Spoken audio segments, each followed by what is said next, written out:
Hi, my name is Tatenda. I'm currently working as a healthcare assistant in surgical theatres, but I have future aspirations of becoming a doctor.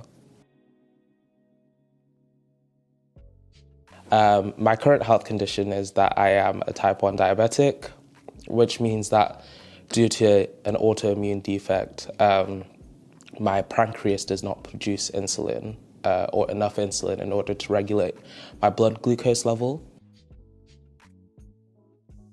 In relation to my healthcare condition, I think lived experience for me is terms of it's a case of taking all the good and the bad that I've learned and how I can then progress forward in terms of helping to deal with my condition better, as well as interact and help other healthcare professionals learn how to deal with me based on them looking at whether it's my medical history notes and seeing that, oh, this kind of seemed to well and he was to go well with him and he was receptive to this, as well as me just being like, don't do that, I don't like that. And it's really helped me build my confidence, being able to reflect on this experience helped me this way and that experience helped me that way. And that's how I kind of take from it. I know when I was younger a lot, sometimes when you're not as responsive, my diabeticness would be like, okay, let's think of an incentive to help you work towards this, whether it's like, oh, random, like, oh, we'll get you a new pair of shoes if you meet this targets. And those kind of little things kind of really helped me when I was younger in terms of getting better management of my diabetes, especially because when you're younger, you're not as concerned with your health as much as you are when you're older. You feel invincible. You feel like you can take on the world, even though you've got this looming dark cloud over your shoulder. So yeah, that's what lived experience is to me. For me, at first, I thought I didn't. I thought I was just living my life, just, wasn't really affecting much change. But then I think in lines of like my career progression, I started off as a carer before I went into becoming a healthcare assistant. It was simple things like a lot of the times when I'd be in the community, working in the community, not a lot of carers were built up with their knowledge on diabetes in order to help other people.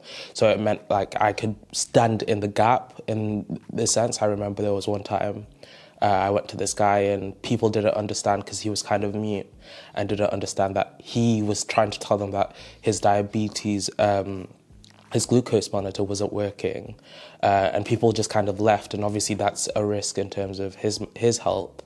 And just because I took the time to be like, okay, I can see that he's diabetic. What would I need if I was in his condition?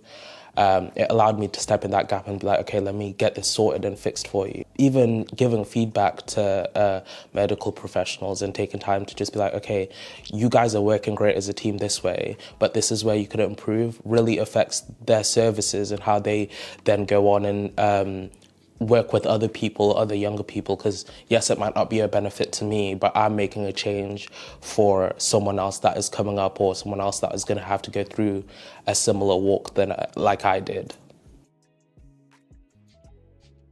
I've started actively thinking of things I can put in place. I really wanted to just, help my community improve in terms of what can we do to bridge the gap where there isn't that sort of support. I've started planning and I'm looking now in my new job where to reach out and build a team that can help me come up with a program to sort of help explain medical terminology to layman people to help improve that, or to people that are from other countries that come into the UK, just to build that sort of support so it can improve a patient's experience within healthcare. It's allowing me to explore things that I've always had an interest in, but I didn't think I could go for. So, for example, before I decided that healthcare was the direction I wanted to go, I had such an interest in terms of writing and being a journalist. That was one of my, like, I want to be a journalist. But then obviously you come to a point where you have to decide, and I decided healthcare. And whilst, yes, within healthcare, you can do medical research, you can do all this academic writing, I didn't get that.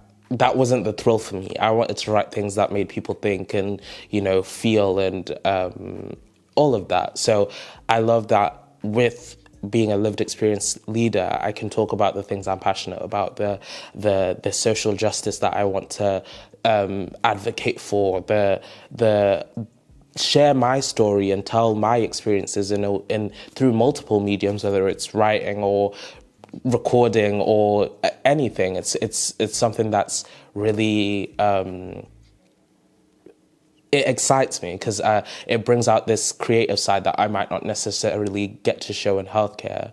But I think also what I enjoy the most is hearing these stories from other people. I'm very much a listener, so hearing how, people have paved the way and how they've managed to work and make a difference. It's very much it's an empowering type of feeling that really charges you up and rears you up to go, and I enjoy that feeling so much.